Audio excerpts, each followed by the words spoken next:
HTC has renamed its flagship. It's not anymore a One M10, it's just a 10. And it looks definitely like an HTC with that aluminum uni body on the backside. But now here, these backside edges way more swiped down. Or let me show you the predecessor. That's the M9. See how curved it was like this one. Nevertheless, it's good to grab in the palm because of its kind of an edge here, kind of round. So this is the same. And you have a larger display, of course, and way more. Now it's 5.2 inch or 132 millimeters compared to 5 inch. That makes around about 10% bigger screen size. But again, let me show the comparison with the M9. You see just slightly bigger. It's now 72 millimeters, 2 millimeters more.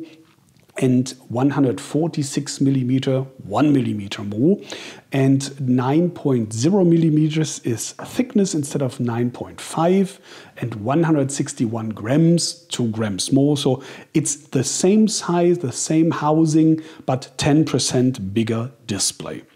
And especially you have that display net for you see here for the content, because finally you have the navigation down here, and that's not a mechanical home button, just a sensor, fingerprint of course, and it brings you back to the home screen whenever you want to. So finally you have all the screen for the net content you want to see. Finally, yeah. And there's way more, of course, like you always know, HTC is doing a lot for sound and camera. In that case, they've decided for a backside camera, totally new, 12 megapixels. So you see not 20 megapixels like on the predecessor, like Samsung going down, but bigger sensor pixels below. So in that case, it's 1.55 micrometers. So if I remind correctly, the Samsung Galaxy S7 has 1.4 micrometer, so even bigger pixels here in that camera. But the aperture is a little bit less. It's now f1.8 instead of 1.7, if I remember correctly, on the 7. So it might be the same kind of picture quality. Let's see in the shootout.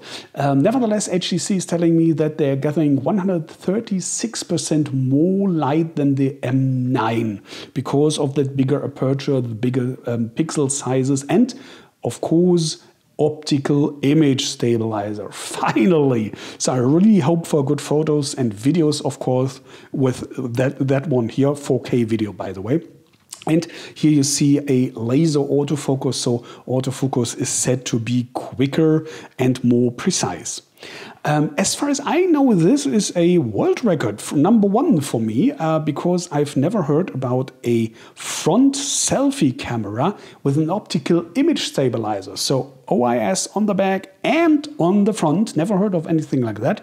Okay, 5 megapixels is kind of business as usual, but autofocus. And like on the back side, the same aperture, f1.8, so gathering way more light than usual on the front side. So I guess might be the best selfies we've ever seen. We test that, of course, in the final review as soon as we have got the final device on the table, like always.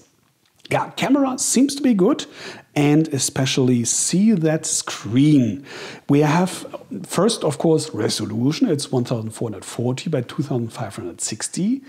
That makes a PPI of 564. That's 62% more than the M9.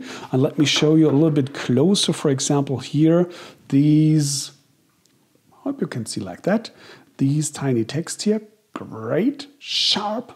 That's the way it should look like, and especially look at that. I'm not quite sure if I can show you in the video here with all the reflections, but I'm trying my best. But believe me, in nature, it really looks like AMOLED. I really thought, okay, that's Super AMOLED because great black.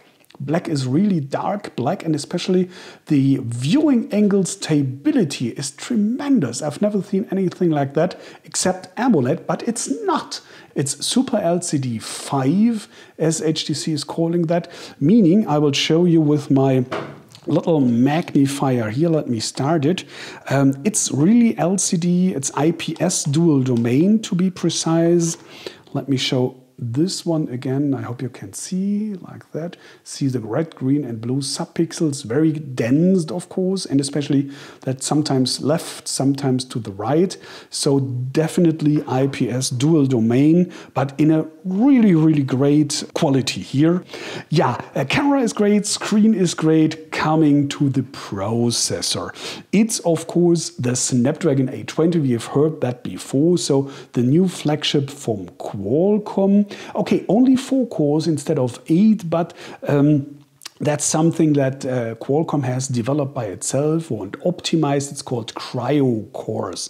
It's said to be very powerful, 2.2 gigahertz, and the Adreno 530 should be the graphics unit shall be extremely strong too. Plus HTC has spun a 4 gigabyte of RAM working memory here. So I hope for really, really great results in the final test in the benchmarks. 32 gigabyte internal memory. There is said to be a 64 gigabyte version, but as far as I know, only available in the USA with one vendor, as far as I know at the moment. Of course, you can upgrade or extend the internal memory of the SD card.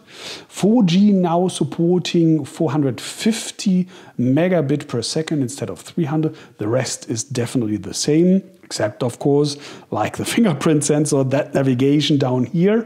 And you might have seen already, we have a Type-C USB connector down here, supporting USB 3.1, so maximum data capacity here. But something you should know is that the USB cable that HTC is getting into the box, it's not supporting 3.1, it's just USB 2.0, sorry, because at least HTC is telling me that a USB cable with 3.1 might distort here the phone. So I'm not quite sure if this is really the correct way, but in case you should really need the whole USB 3.1 data capacity, you have to buy an own USB cable. Nevertheless, the advantage of the Type-C is, of course, you can now plug in quickly and both sides here.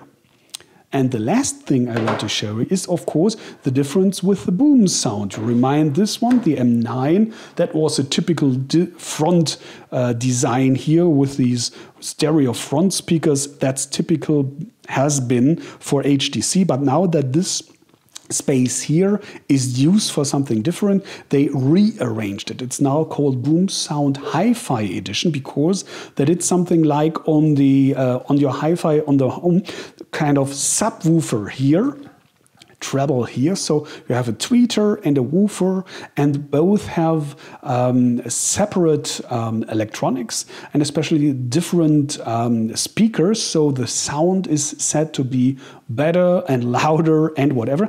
I'm not quite sure how it works if you're, for example, seeing a video, watching a video with this, if this is stereo or not. I will try out and I will let you know as soon as a final device has arrived. Yeah, it is coming in 3 colors. This is called silver, and there's a very dark called gray. I would say almost black, very, very dark gray, and a gold version. It looks not so much gold, but very, very comfortable, at least for me. I like this one. And it's available starting around about beginning of May, depending on the countries, of course. And the price will be here in Germany, Europe, including tax, without any contract, 699 euros. Prices may vary, of course, depending on the countries.